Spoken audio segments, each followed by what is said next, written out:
J'ai qualifié Anthony Albanese de pire Premier ministre de l'histoire de l'Australie. J'admets que je ne suis pas un spécialiste de l'histoire australienne, mais j'observe les premiers ministres australiens depuis John Howard et j'en ai vu ma part de mauvais. Mais je n'ai jamais utilisé le mot menteur pour décrire un autre Premier ministre. Mais Anthony Albanese est une exception, parce qu'il suffit de l'écouter. D'accord, écoutez Anthony Albanese lui-même. On ne peut mentir qu'une fois aux gens. On ne peut le faire qu'une seule fois. Une seule fois. Il le sait. Il le sait, on ne peut mentir qu'une seule fois, parce qu'une fois que tu mens, tu es démasqué, et alors plus personne ne te fait confiance. Et c'est exactement là où il en est. Regardez ses prochains mensonges. Pouvez-vous exclure tout changement sur le mécanisme de déduction des pertes locatives et l'impôt sur les plus-values? Oui, c'est si difficile que ça, pour la 50e fois. Pour la 50e fois. Maintenant, beaucoup de gens disent ça, pour ceux d'entre vous qui ne le savent pas, pour ceux qui sont en dehors de l'Australie. Il a fait exactement ça. Il a supprimé l'abattement sur les plus-values.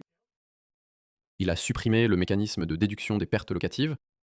De nombreux gens disent que c'est une promesse non tenue, mais ce n'est pas le cas. C'est en fait un mensonge. Parce qu'à ce moment-là, quand les journalistes lui posaient la question, quand ils l'harcelaient à ce sujet, il y avait des rumeurs selon lesquelles il allait faire ces choses. Il a dit qu'il ne le ferait pas. Mais un an plus tard, il fait exactement pareil. Il supprime la réduction d'impôt sur les plus-values et le dispositif de déduction des pertes locatives. Et au nom de « les choses ont changé ». Vraiment ? Est-ce que les choses ont tellement changé en 12 mois que tu as dû rompre ta promesse ? Non. Il était au courant de tout ça. C'est un menteur. Je crois que lorsque tu te présentes à une élection et que tu prends des engagements, tu dois t'y tenir. J'ai toujours été un homme de parole. J'ai dit que nous ne ferions pas de changement. La preuve, Andrew, si c'était prévu, pourquoi ne l'avons-nous pas fait? Ces déclarations étaient-elles des promesses? Eh bien, ce qu'elles étaient, c'était des déclarations. Et nous avons changé de position. Oui, mais ne pouvez-vous pas admettre que c'était des promesses électorales? Eh bien, ils ont changé de position. Vous avez changé de position. Si vous changez de position après avoir explicitement promis que vous n'allez pas toucher au dispositif de déduction des pertes locatives ou à l'abattement sur les plus-values, alors vous retournez voir les électeurs. Vous leur dites que nous avons changé de position. Et l'Australie n'est pas comme l'Angleterre, où nous organisons des élections tous les 5 ans. Nous organisons des élections tous les 3 ans. Si vous lancez une grande réforme fiscale, laissez-moi vous dire, c'est un gauchiste woke, socialiste, communiste. Il croit à la redistribution des richesses, donc il veut, encore une fois, le même baratin communiste habituel, taxer les riches, puis redistribuer la richesse. C'est en ça qu'il croit. Si vous allez déraciner ou refondre le modèle fiscal australien d'une société capitaliste vers une société communiste, alors retournez devant les électeurs. Allez voir les Australiens et dites « voici ce que nous ferons ». Votez pour nous. Mais non, il l'a fait. Il s'y est pris en douce. Et voyez toutes ces personnes qui ont voté pour lui, désolé. Vous savez quoi ? Vous l'avez mérité. Mais il ne l'a pas fait. Il a menti. C'est un menteur, les gars. J'utilise pas le mot mensonge ou menteur. Je n'utilise même pas ce mot pour mes adversaires politiques, parce que j'accorde vraiment aux gens le bénéfice du doute. Les gens qui regardent ma chaîne pourraient en témoigner. Je pars du principe que les arguments des gens sont de bonne foi, et pensent qu'elles sont peut-être idéologiquement positionnées ainsi. Ils croient simplement de cette façon. Non, mentir, c'est tout autre chose. Mentir, c'est faire une déclaration contraire à ce en quoi on croit. Je pense que c'est un menteur. Il n'est pas seulement idéologiquement, il est évidemment idéologiquement, c'est un marxiste de gauche, mais il sait que ça ne passera pas auprès du peuple australien. Par conséquent, il dit quelque chose et fait le contraire. Sarah, Tu ne le diras pas. des déclarations ont été faites et notre position a changé. Est-ce que changer veut dire mentir dans le langage du gouvernement? Sarah, nous avons changé de position. Pourquoi avez-vous Choisi de mentir aux Australiens au lieu de leur permettre de voter à ce sujet? Autorisé par SBS. Ils auraient pu s'adresser au public. Et regardez ça.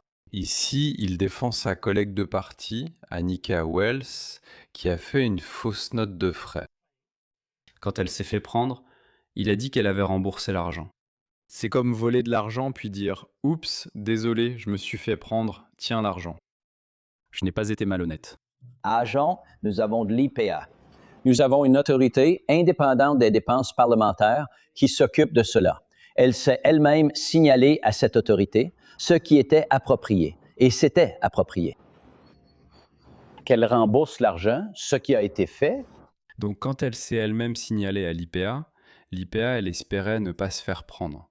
Elle espérait qu'il pourrait passer cela sous silence. Mais s'il le voit, alors je rembourserai. Cool. Écris les règles. Et elle a remboursé l'argent conformément aux règles. Mais cela envoie un mauvais message au public. Si vous faites quelque chose de mal et que vous vous faites prendre, il suffit de rembourser. Elle a fait ce que les règles exigent.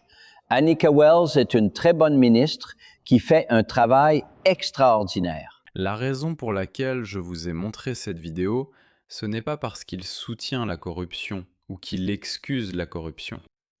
Mais remarquez ce thème ici. Il dit que vous pouvez mentir une seule fois. Ensuite, il ment à plusieurs reprises, c'est pourquoi personne ne le croit. Sa popularité a littéralement dégringolé. C'est comme si elle avait chuté. Il y a un an, il était très bien dans les sondages. Moi, je ne comprenais pas pourquoi, tu vois, regarde-le.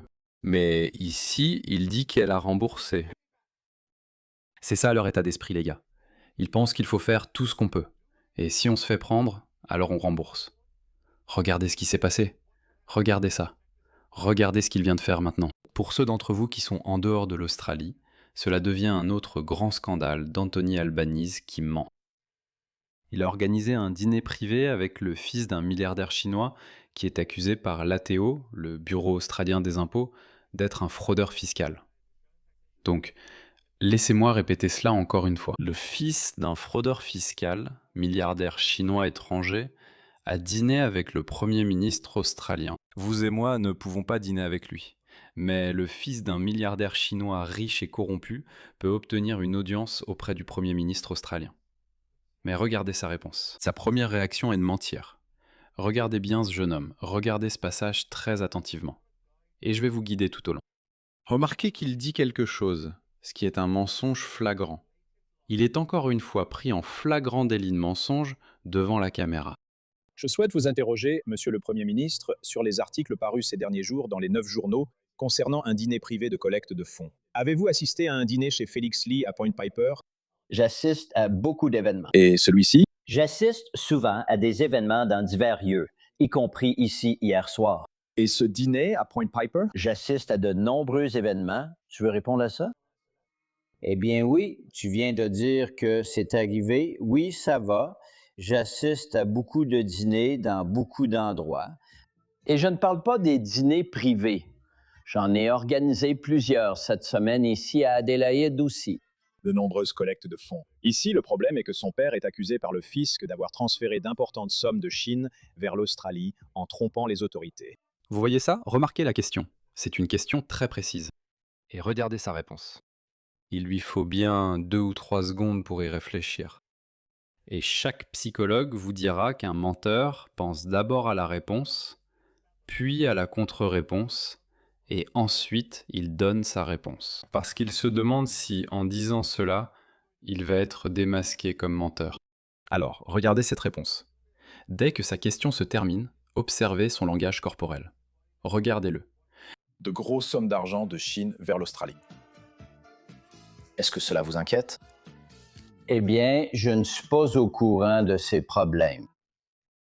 Et la première chose qu'il a dite, c'est « je ne suis pas au courant de ces problèmes ». Donc il nie toute connaissance de ce milliardaire chinois accusé de fraude fiscale, de la présence de son fils ici. Il n'est au courant de rien de tout cela. C'est sa première réaction instinctive.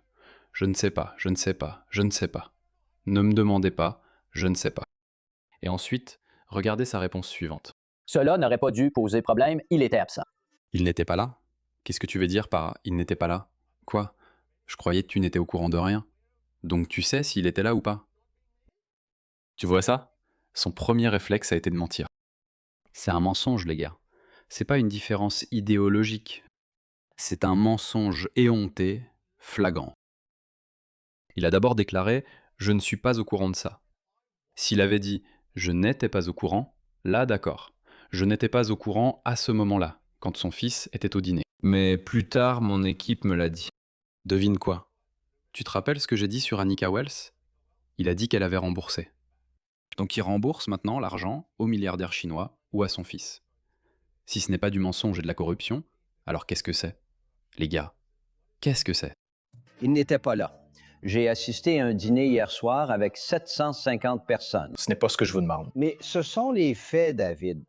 J'assiste à beaucoup de réunions, d'événements avec beaucoup de monde. D'accord. Bah tu sais quoi? Accordons-lui le bénéfice du doute, malgré son réflexe de mentir pour s'en sortir. Je n'étais pas au courant. Mais il n'était pas là. Qu'est-ce que tu veux dire? D'accord, prenons-le simplement de bonne foi. Et peut-être qu'il n'était pas au courant de ça, même s'il a dit « je n'en suis pas au courant ». Il n'était pas au courant de ça. Plus tard, son équipe lui a dit « Monsieur le Premier ministre, cet homme n'est pas net. Son père est un fraudeur fiscal. » Et puis il a dit « Bah merde, qu'est-ce qu'on fait maintenant ?» D'accord, rendons l'argent. Et il y avait 750 autres invités. D'accord. Maintenant, cela signifie que si nous adoptons la position la plus généreuse, à savoir qu'il n'est pas corrompu, c'est simplement que son équipe n'a pas correctement fait les vérifications à son sujet. Ils n'ont pas correctement passé les invités au crible. Dans ce cas, il est incompétent. Donc il est soit corrompu, soit incompétent.